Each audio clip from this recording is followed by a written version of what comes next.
श्री स्वामी समर्थ हे महाराष्ट्रातील पूजनीय महात्मे असून त्यांना भगवान दत्तात्रेयांचा अवतार मानले जाते. त्यांच्या दर्शनाने, नामस्मरणाने आणि सेवेमुळे लाखो भक्तांच्या जीवनात चमत्कारिक बदल घडले आहेत. स्वामी समर्थ पुण्यतिथी हा दिवस त्यांच्या समाधीचा स्मरण दिन म्हणून तो भक्तांसाठी अत्यंत पवित्र आणि फलदायी मानला जातो.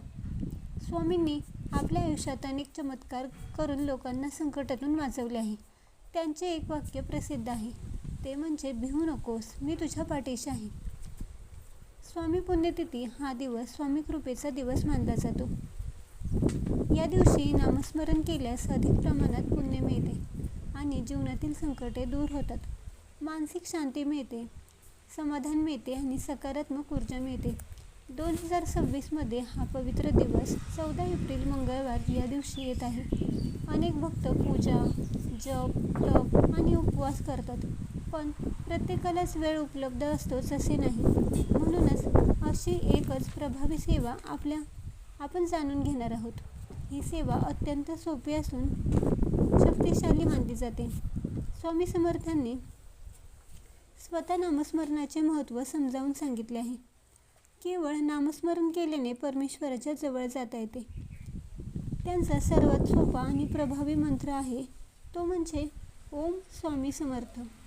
ओम हे बीजमंत्र असल्यामुळे ऊर्जा वाढते. हा मंत्र ध्यान जप करण्यासाठी, साधनेसाठी उत्तम मानला जातो. याच्या पठणाने मन शांत आणि एकाग्र होते.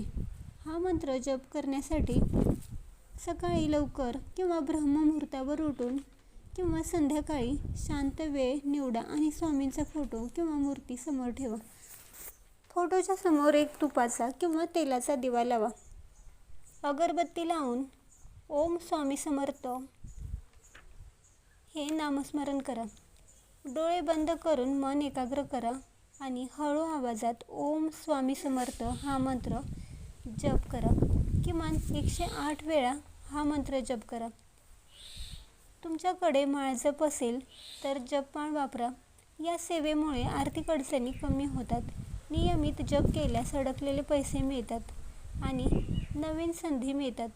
तणाव, चिंता, भीती नाहीशी होते. मन स्थिर होते. जीवनात कोणतेही अडथळे असतील तर ते दूर होऊन अडकलेली कामे हळूहळू पूर्ण होतात आणि घरामध्ये एक सकारात्मक ऊर्जा वाढते. सर्वात महत्त्वाचं म्हणजे स्वामी समर्थांचा आशीर्वाद प्राप्त होतो. अनेक लोकांना वाटते जास्त उपाय केल्याने जास्त फायदा होतो, पण तसे नाही.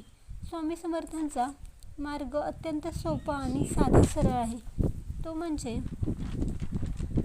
नामस्मरण.